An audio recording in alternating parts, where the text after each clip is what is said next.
Welcome to my ANC TV.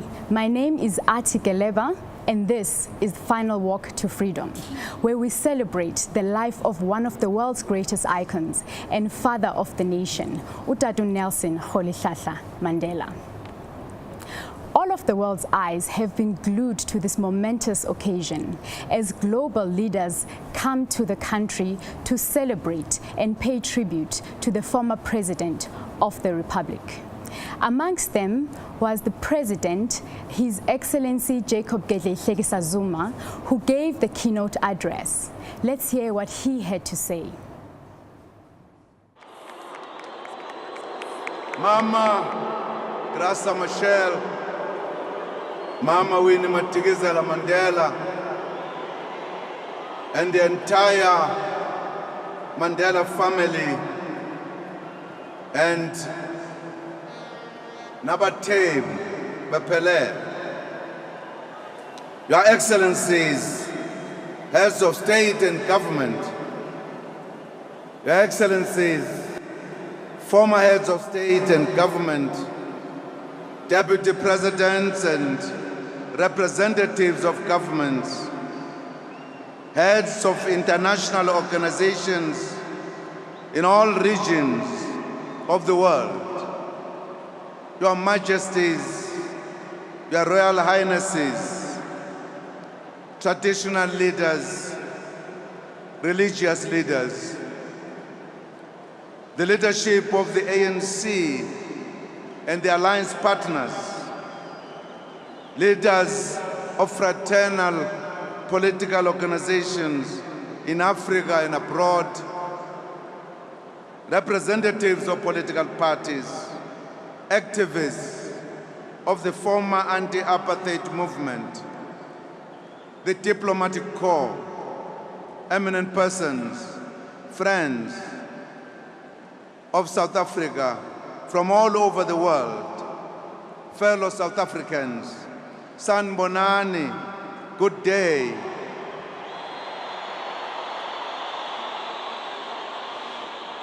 Molweni, Dumelang, Lekai.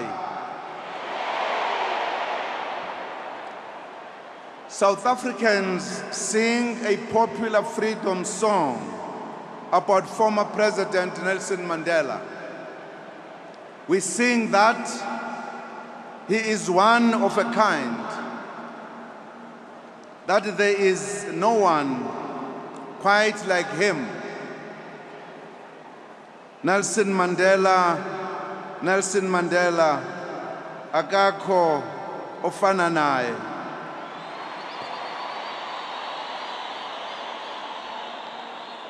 The song is one of the most accurate descriptions of this global icon, who is the founding president of a free and democratic South Africa, and also one of the former president of the oldest liberation movement in the continent, the ANC.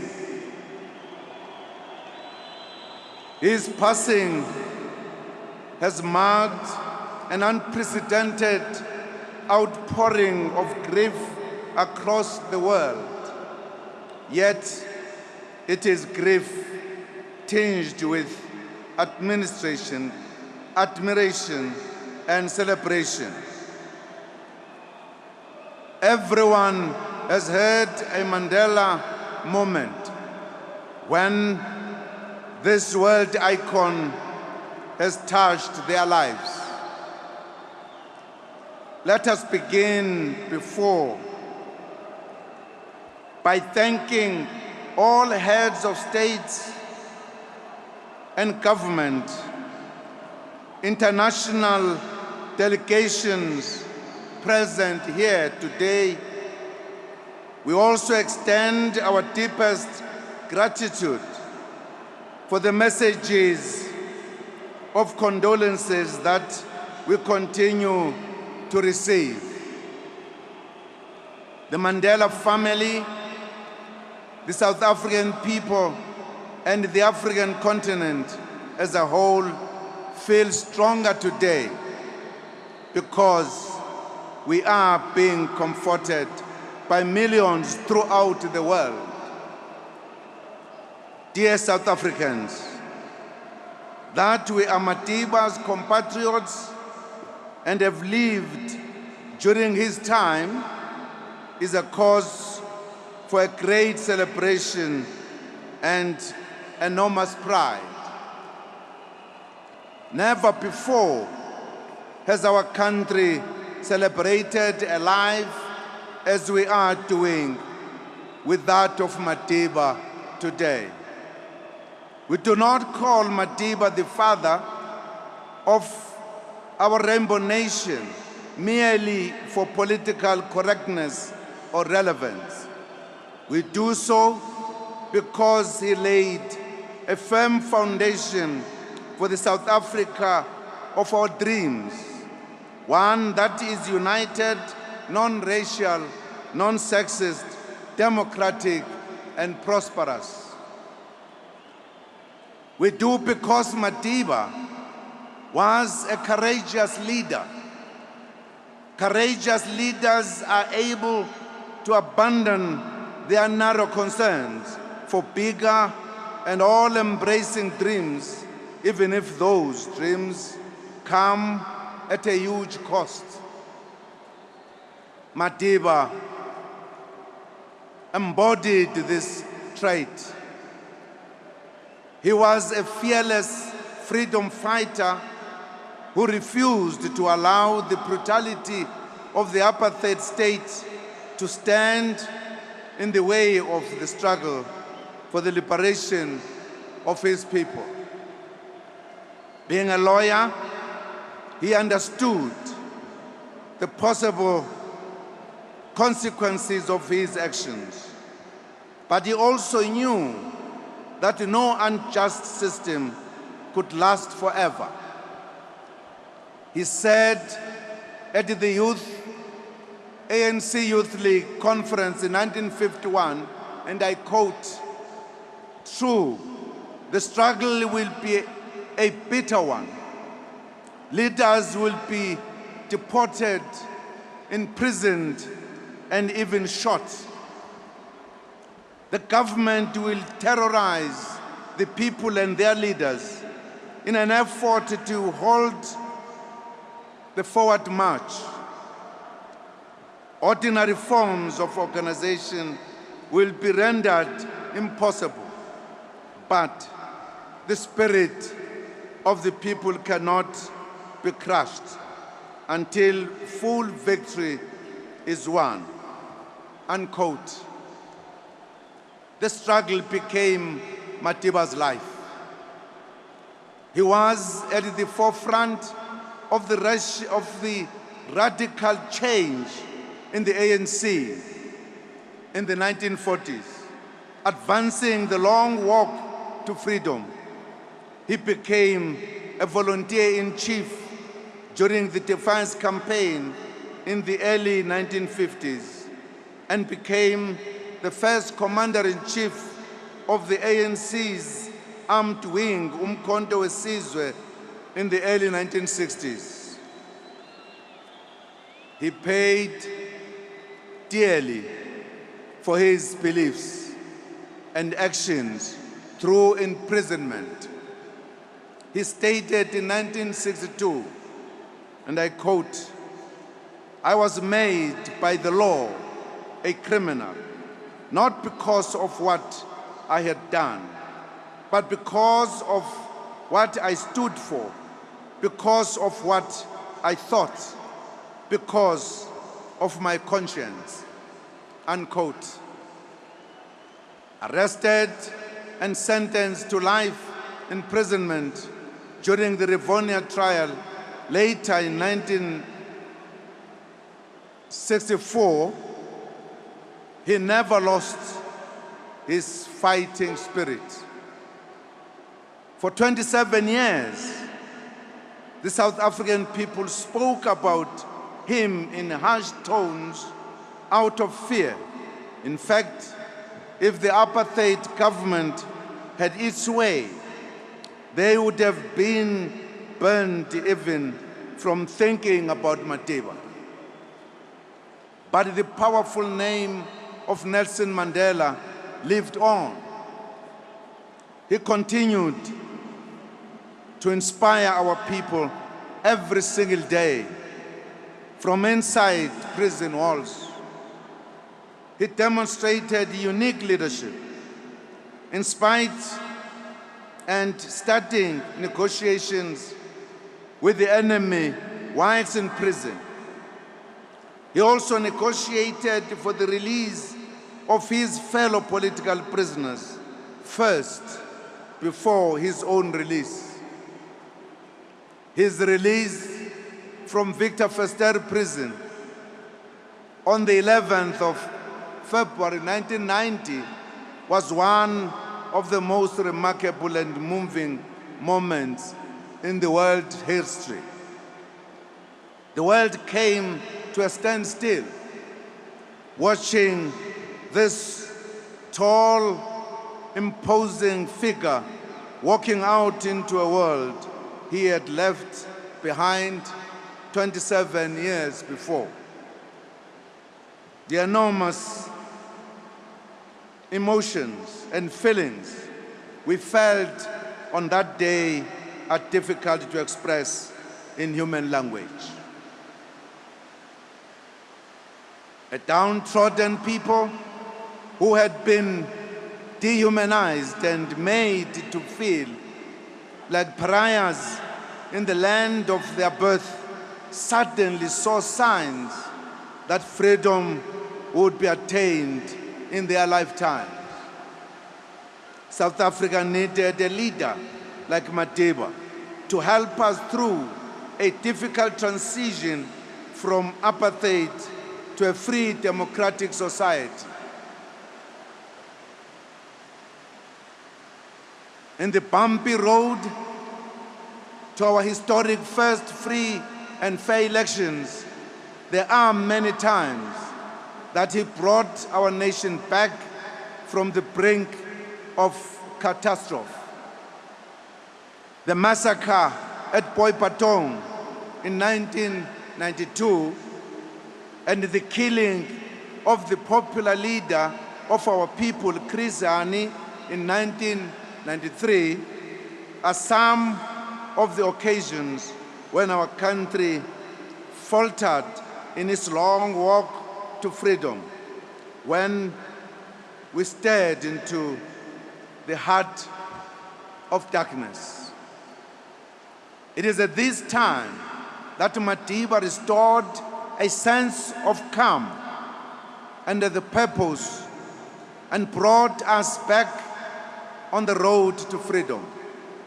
South Africa's first democratic elections were largely peaceful because of his leadership that he displayed. Indeed, there is no one like Madiba. He was one of a kind. Today, on International Human Rights Day, we celebrate Madiba, the man of peace. Today is the 20th anniversary of his being awarded the Nobel Peace Prize on the 10th of December in 1993. This freedom fighter had always stated that the ANC had resorted to arms because the intransigence of the apartheid regime, which responded with violence, bannings, and detentions to simple demands for equal citizenship, human rights, and justice. To him, for South Africa to attain peace, the armed struggle was inevitable, but it was a means to an end, but not an end in itself. Madiba's love for peace was also evident in the work he did in the continent. People of Burundi enjoy peace and democracy today because of the seeds of peace planted by Madiba. Following the historic national elections on the 27th April 1994, an unprecedented number of heads of state and government and eminent persons from around the world descended upon our shores for Madiba's inauguration as the first president of a free and democratic South Africa. Today, the whole world is standing still again to pay tribute to this greatest son of South Africa and Africa. Fellow mourners, there is no one like Madiba. He was one of a kind. The world speaks fondly of Madiba's promotion of unity, reconciliation, and non-racialism during his presidency. He had declared as follows during the trial in 1964, and I quote, "The ANC has spent half a century fighting against racism. When it triumphs, it will not change that policy," unquote. Thus, his promotion of non-racialism and reconciliation during his tenure as President of the Republic was not surprising. Compatriots and friends, speaking at the adoption of a new constitution of the Republic adopted in 1996, Madiba outlined the vision of the new society. He said, and I quote, "Let us give practical recognition to the injustices of the past by building a future based on equality and social justice.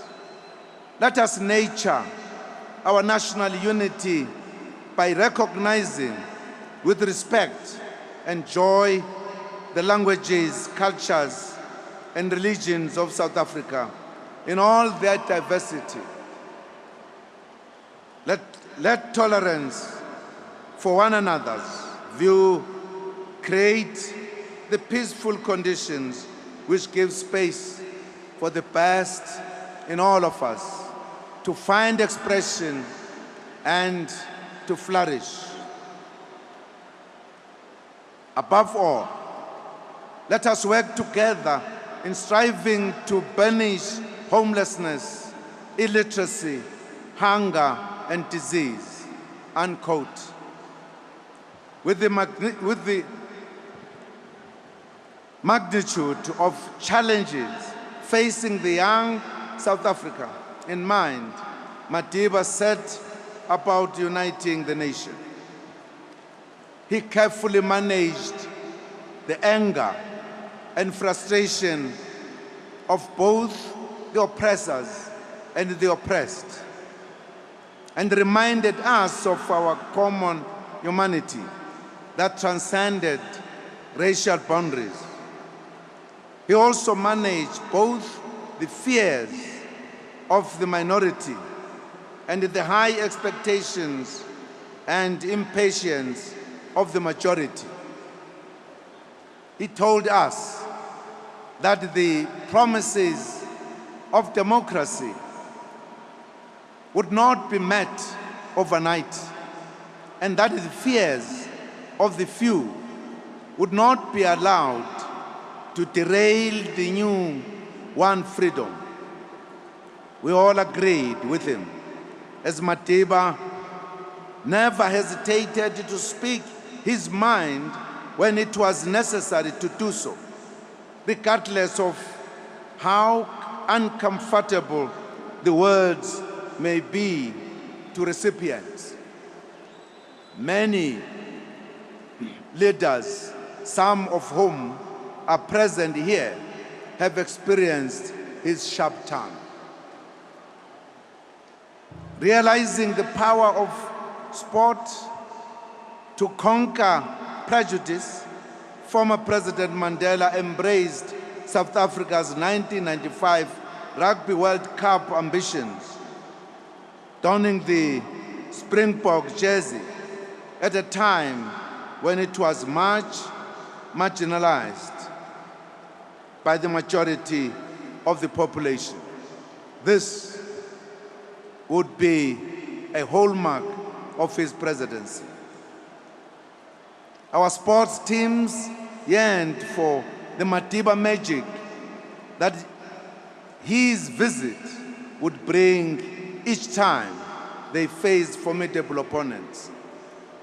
Beyond promoting reconciliation, Madiba also laid a firm foundation for transformation as well as reconciliation and development. He knew that reconciliation without transformation and reconstruction would be meaningless. Under his leadership, the new democratically elected government focused on addressing historical injustices and created new institutions to facilitate the building of a democratic society based on the principles of non-racialism and non-sexism. Close to 800 racist apartheid laws were removed from the statute books in the first 10 years of democracy. The dismantling of the legal framework of apartheid and transformation of many state institutions led to the visible improvement of the socio-economic conditions of millions of people. Thus, Madiba laid a foundation for a better life for all, which was the rallying cry of his presidency.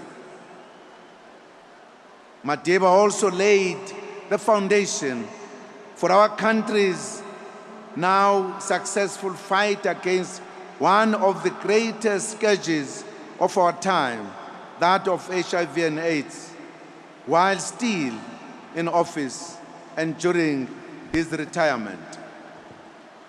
The Global 46664 campaign gave birth to Mandela Day, a global call to action, mobilizing people to spend at least 67 minutes helping those in need.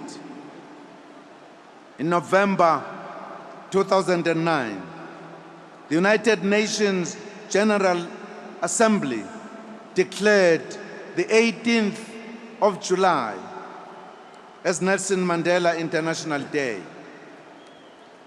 Each year of the 18th of July, the world comes together to celebrate Mandela Day, recognizing Madiba's selfless sacrifice in betterment of others.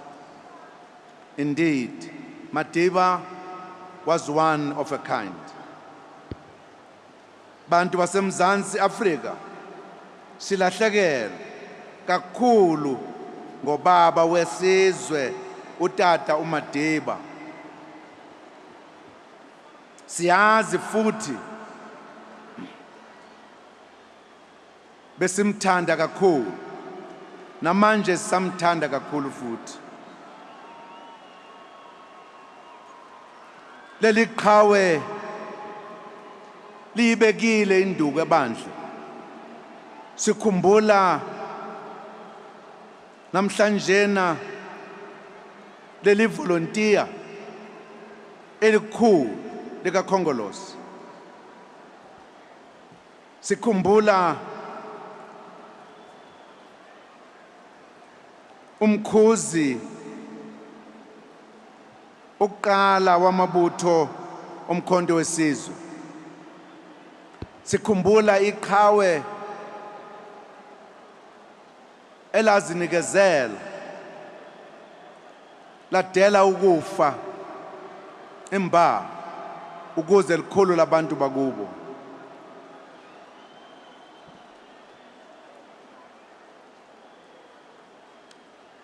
Sikhumbula iqhawe lakithi, iqhawe laseNingizimu Afrika elalo labantu bakithi ukuthi baphile kangcono, babe ngabantu abakhululekileyo. Sikhumbula iqhawe lakithi elabayidela kufa, ladela ukufa lifela thina abantu abamnyama. Compatriots and friends, while saying Madiba was one of a kind, we also remember that he believed in collective leadership and that he never wanted to be viewed as a messiah or a saint. He emphasized that all his achievements were derived from working with the ANC collective, from whom, in his own words, were men and women who were more capable than he was. Thus, the South Africa that you see today is a reflection of a Madiba and many others like him who sacrificed their lives for a free nation. We thus remain truly grateful to his peers, Walter Sisulu, Oliver Reginald Tambo, Govan Mbeki, Raymond Mhlaba, Dorothy Nyembe, Florence Muposho, and countless others who left indelible marks in the history of our struggle. Compatriots and friends, today Madiba is no more. He leaves behind a nation that loves him dearly. He leaves a continent that is truly proud to call him an African. He leaves the people of the world who embraced him as their own beloved icon. Most importantly, he leaves behind a deeply entrenched legacy of freedom, human rights, and democracy in our country. In his honor, we commit ourselves to continue building a nation based on the democratic values of human dignity, equality, and freedom. United in our diversity, we will continue working to build a nation free of poverty, hunger, homelessness, and inequality. As the African continent, led by the African Union, we will continue working to fulfill his desire for a better Africa and a more just, peaceful, and equitable world. Tomorrow, our people will accompany Madiba on his last journey to the seat of government, the Union Buildings in Pretoria, where his body will lie in state for 3 days.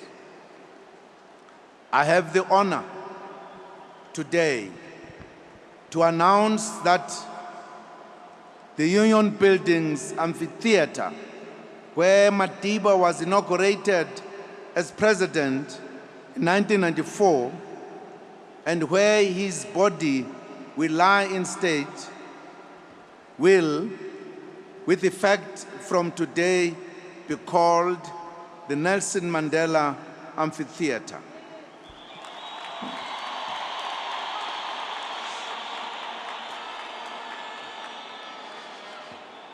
This is a fitting tribute to a man who transformed the Union buildings from a symbol of racism and repression to one of peace, unity, democracy, and progress. Compatriots, comrades, and friends, we extend yet again our deepest condolences to Mama Graça Machel, Mama Winnie Madikizela Mandela, the children,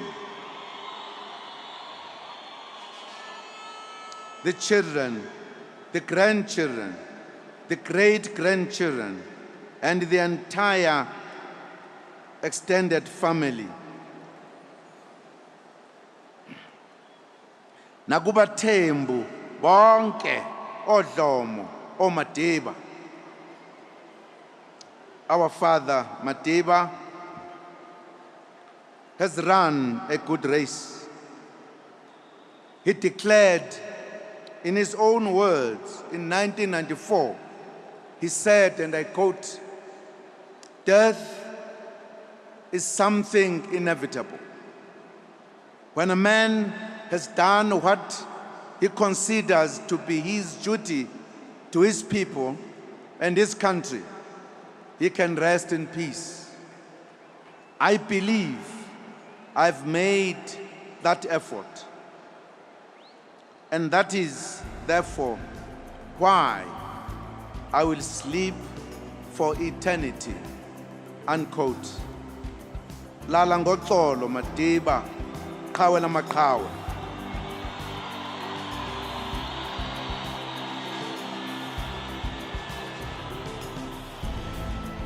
Robala ka kgotso, sinatla sa dinatla, sekwankwetla sa Africa e Borwa.